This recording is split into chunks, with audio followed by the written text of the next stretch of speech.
प्रतिद्वंदियों को क्यों था बाइनेंस संस्थापक की राष्ट्रपति माफी का डर। क्रिप्टो करेंसी की हाईटेक दुनिया हमेशा से जितनी ब्लॉकचेन के बारे में रही है उतनी ही भू राजनीति के बारे में भी रही है।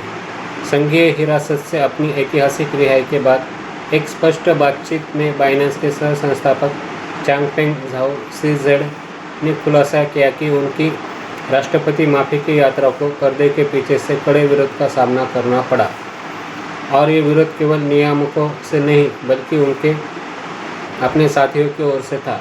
क्रिप्टो बेटर पॉडकास्ट पर बोलते हुए झाओ ने संकेत दिया कि अमेरिका स्थित प्रतिद्वंदी एक्सचेंजों ने उनकी माफ़ी के खिलाफ लॉबिंग की थी। उनका उद्देश्य सरल था, बाजार में अपना दबदबा बनाए रखना।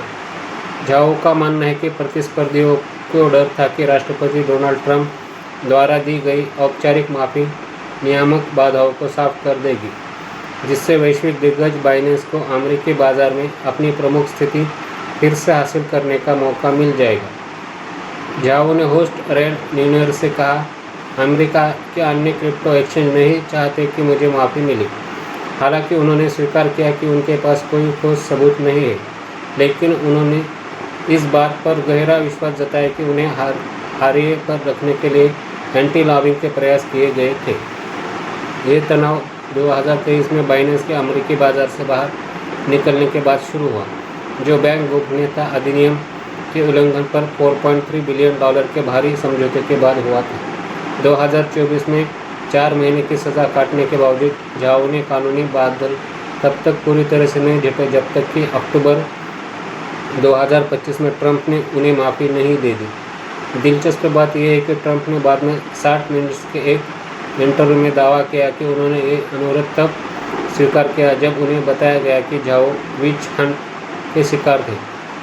हालांकि शुरुआत में वे ये नहीं जानते थे कि ये क्रिप्टो दिग्गज कौन है। झाओ की कानूनी जीत का सिलसिला 2026 में भी जारी रहा।